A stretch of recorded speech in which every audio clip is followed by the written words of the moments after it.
Welcome back to the program. Great to have your company. As mentioned earlier, Sam Docherty, co-captain of the Blues, has been good enough to give us a few minutes of his time ahead of his 100th game as a Blue. Sam, congratulations on behalf of every Carlton supporter who absolutely love the fighting spirit and the amount of work you've put into trying to get Carlton back up the ladder. So congratulations on your career so far. Thanks, Dwayne. Thanks for popping me on your program.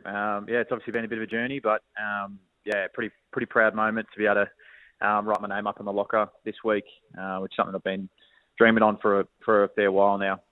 When you say a fair while, you're a Carlton fan as a kid. I know you went through Brisbane, obviously, but fair while means in your youthful days as well.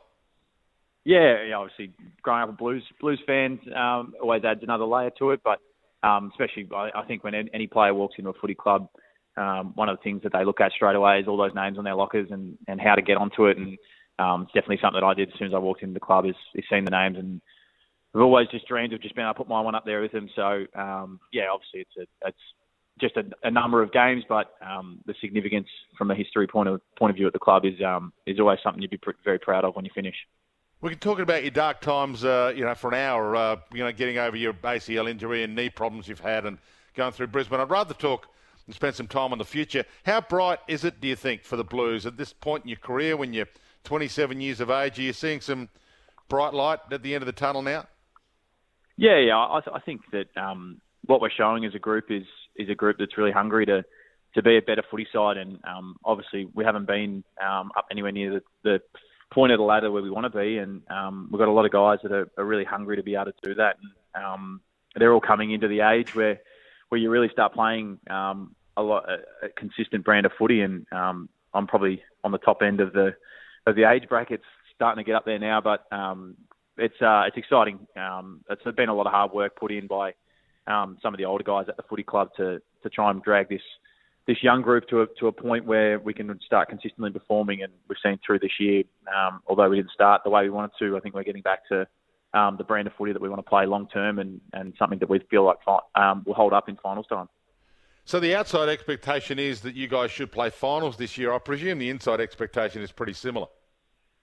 Well, I think in any footy club, you want to be at that point, and that obviously comes with a lot of hard work. And I've said in the past, we're under no illusions that we're going to work bloody hard as a footy club and as a playing group to be able to earn the right to be there. And I think every club always aims to play finals, but there's always that hard work and the results base that you've got to get done during the year. And we're a group that's really hungry to be able to do that. And it's exciting to be able to actually have it as a reality where we feel like we should be able to play enough good games of footy to be right in the mix towards the back end of the year. So, it's exciting times, and we've said that for a couple of years now, but it's starting to come to fruition.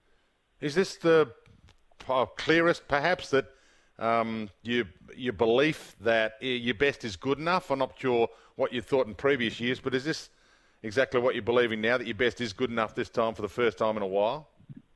Yeah, I think previous years I always felt like our best was good enough, but the difference between our best and worst was so far that we'd have to play our best every week to beat some of the better sides. And I think bridging that gap and playing a more consistent brand of footy where you don't always have to be at your best to win games of footy. That's what the best sides do. They win games of footy where they're not playing at their absolute premium or absolute best brand that they can possibly play, but they're still getting the job done. And I think that's where good sides start to breed confidence and the belief that doesn't matter who you play, you're always going to go out there, and as long as you're really playing with a defensive mindset, you can get the job done any week. So can you be a bit more ruthless or demanding as a captain now, given the expectation is higher as opposed to previous years where you've been leading the team, but the growth factor has been something that you're probably more wary of in those years?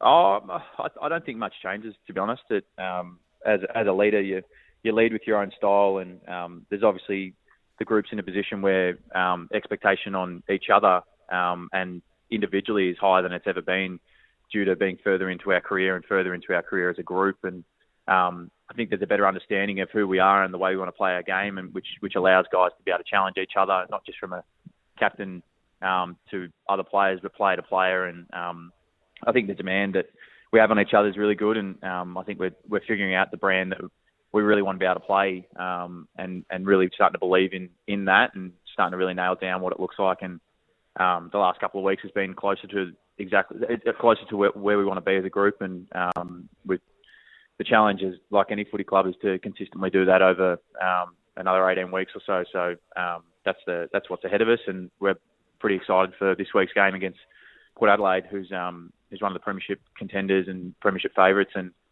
we get to test what we're doing against them, and we're pretty confident that our brand stacks up against them. Yeah, I was sort of drawing the analogy to be what it was like being a leader in that period where your club was selling rebuild. You were kind of deliberately cutting the list and dropping down and rebuilding. It must have been a bit difficult to be a leader with high expectations at that time. What was it like to sell for you?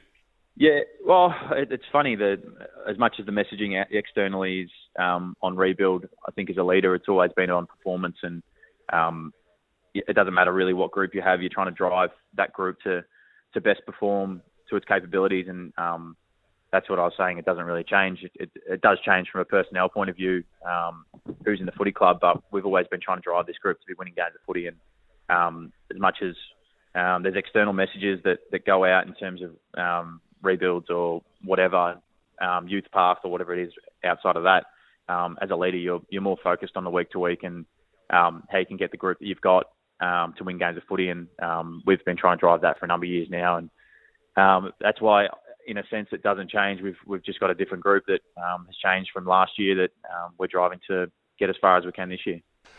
Sam, where do you like Patrick Cripps? In the centre square for centre square bounces or forward? I think he plays majority of centre square bounces as it is anyway. He's an elite stoppage player, but I think we're trying to experiment with a few little bits and pieces to be able to make Cripper play to his best capabilities, and I think over the last couple of weeks, a couple of the structural things we've been able to do has been able to help him with his game, and it's like anything. It's a bit of the art of coaching to be able to get your players to play their best, and he's obviously a pretty influential player and of our group, and to get him back playing his absolute premium footy is going to be a better thing for us. So if you ask him, I don't think he'd mind, but he does love his stoppages, that's for sure. And the game changes this year. Less flooding or less opportunity to pad up your defence, more one-on-ones you're facing at the moment. Has it been difficult? It has its challenges. I think early in the year, I think we're all a bit surprised with the amount of speed you can get in the ball, and from a defensive point of view, the amount of one-on-ones, as you said, that you were getting put in. But I think the game's now adjusting again, where teams are able to sort of get their numbers back, and I think it's turning into a bit of a kick mark game, a bit of keepings off. So that'll be the challenge across the year: is when to go fast and when to go slow, and that helps and disadvantages defensively sometimes. So it's what the game does.